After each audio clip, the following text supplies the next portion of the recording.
Now, we have right now raging in Islam a party, minoritarian to be sure, somewhat unleashed by Saudi Arabia, which professes to say that every text is clear, just as it is, and no interpretation should be used. This is the no-interpretationist party. In fact, if you'll bear with me, I'll show you a very interesting Quranic verse. This is the exegetical verse. It's Surah 3, verse 7 on page 127.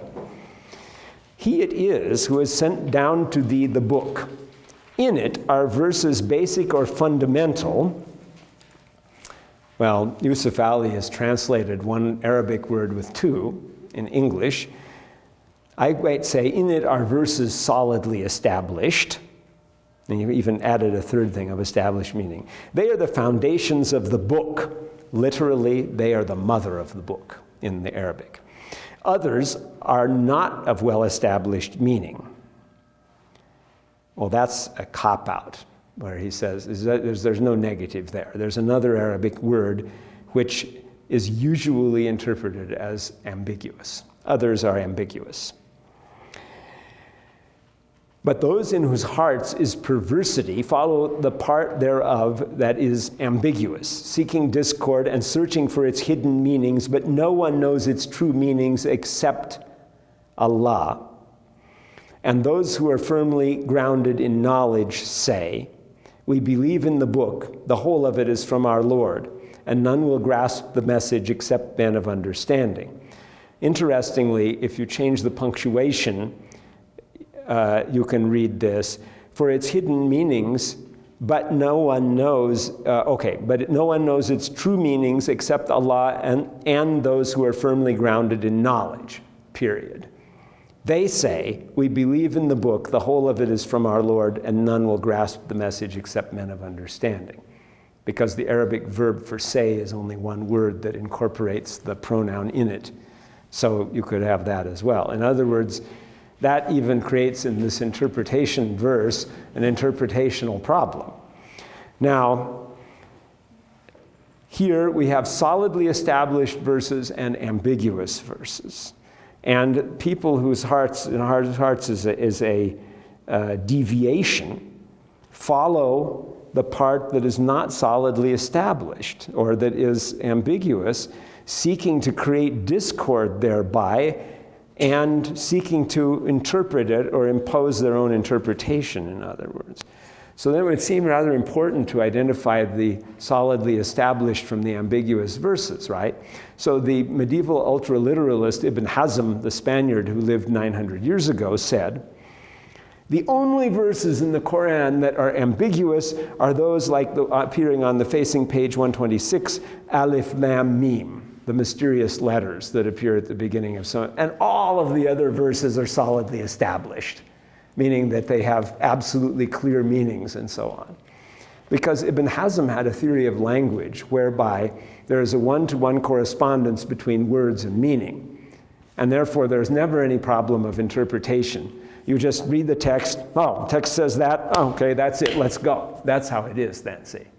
And of course, that's not the way language works, because that fails to account for a significant amount of phenomena in language, such as figurative language, for example. That's another translation of it, by the way. Some people would translate, some of the verses are well established and others are figurative or metaphorical, see. But I prefer ambiguous, I translate in this particular case. And the general ruling of the Muslim scholars on the verse is that the solidly established verses are those which enunciate some kind of law. And the ambiguous verses are the verses which deal with the nature of God and how God sits on his throne and what the judgment day is like and such things as that. In other words, they have various things open to various interpretations that we cannot prove, and therefore we shouldn't go pursuing to argue about that in great detail. So anyway, we have this literalist party. And that party grows out of the fear that if people are left to their own devices, they'll take the text and run off with it in all directions, and Islam will collapse. So that you need, for the sake of unity of the religion, you have to cultivate literalism. And there is some tendency toward that in the text and in the history of religion. If one were to write a book entitled The History of Literalism, that would be very interesting. If we go back to ancient history and we look at the earliest commentaries on the Bible, which are what? The earliest commentaries on a part of the Bible by anyone. Well, you might start, for starters, by think Jewish, because Judaism is before Christianity. Does that help? The commentary on the scroll of Habakkuk in the Dead Sea Scrolls, which is a little thing, or the huge works of Philo of Alexandria, the great Middle Platonist Jewish philosopher. And nobody reading those commentaries could possibly imagine any of the explanations that those two early commentaries come up with. In other words, they seem to have very, very little relation to the text that they're supposedly based on, from which we deduce that ancient people tended to think metaphysically and not literally. And as we go through the history of the development of literalism, we can see indeed that a literalist party did arise in Islam and in Judaism at about the same time in the 8th century. And according to one Israeli scholar, thinks that they influenced even the Protestant Reformation. But whatever the case is, when the Protestant Reformation arose, clearly the literalist party is back in Christianity. And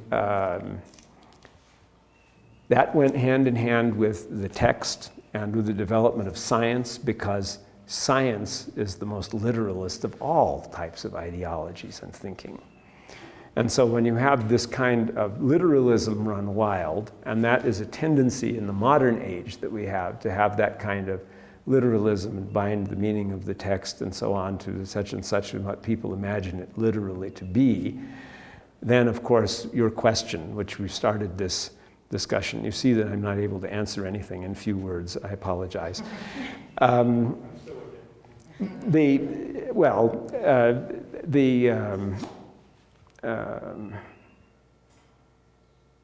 idea that the text is just something that you can interpret literally, that can't be right. It can't ultimately hold water. It remains something, a subject that is open. And the variety of interpretation certainly remains. What if you take, for example, verses like, kill them wherever you find them? Now, does that sound lovely and nice? And yet you think, well, the historical context of that was the wars between the early Muslims and the enemies. And, it was war, so, it was ideological conflict, furthermore, enthusiastic ideological conflict, from which you'd expect that type of consequence to ensue. And yet, you can find later on, some people will take that and interpret it as meaning, kill the sensuous and worldly desires in the self. There's a kind of introspective, sophistic type of interpretation. Now, that may not be deemed valid by the majority of the scholars of the religion, but the fact that it exists at all shows that that is there. So then the question becomes one of setting boundaries how far do you allow interpretation to go from some kind of central principle? And unfortunately, since it's not just an interpretation of one thing, but it's an interpretation of a million things, well, thousands of things anyway, some people will be liberal on one thing and conservative on another, and so you don't get an easy consensus there. Yes? So I can't be the only one that's thinking of David Koresh. Yes. I mean, isn't that what you're talking about, this kind of thing? That's the fear, and that's the tension between interpretation and literalism. I mean, if you open it to interpretation, you end up with some knucklehead like this, who is going to interpret something that he's saying is literal. Well, you have to have some kind of authority for interpreting, that's all. And even if a person asserted individual authority, like I am the authority and that's it, well, okay, that's a principle. I mean, maybe no one else will accept it, but it's something. Now, what does the Catholic Church do? The Catholic Church's main point is that it has a pope. That overrides everything else, basically. Or anyway, the church has a structure which is governed by a pope at the top, and that is the solution to the authority crisis. And it didn't satisfy everyone, so you also have Protestantism, etc. But nevertheless, this question is obviously awfully important. I mean, the Pope having authority, that solves the interpretational problem somewhat. I mean, clearly that's a solution. Now, in the case of Islam, that's not what we have. We don't have a Pope. We have had, in the past history of Islam, a mutually recognizing corporation of scholars who grew out of the Islamic educational system completely dominated by religious scholars. That is, all education came through the religion, as was once true in Christendom also. All education through the religion, so you had to become a religious scholar before you were anything else if you studied at all, right? You had to be a disciple. And you had to learn the lingo. And that is something that still prevails. Say in academia, by the time someone has learned the language of psychology or sociology or some field, if they then have qualms about the validity of that field after they've studied it in detail, but they have the skill of being able to rattle off the discourse in the language of that field, the interest of most people will be not to rebel against the field, and that is kind of how you have a certain social formation of a unity of purpose in something like that. That's how the rabbinical or the Islamic scholarly model of authority works at all.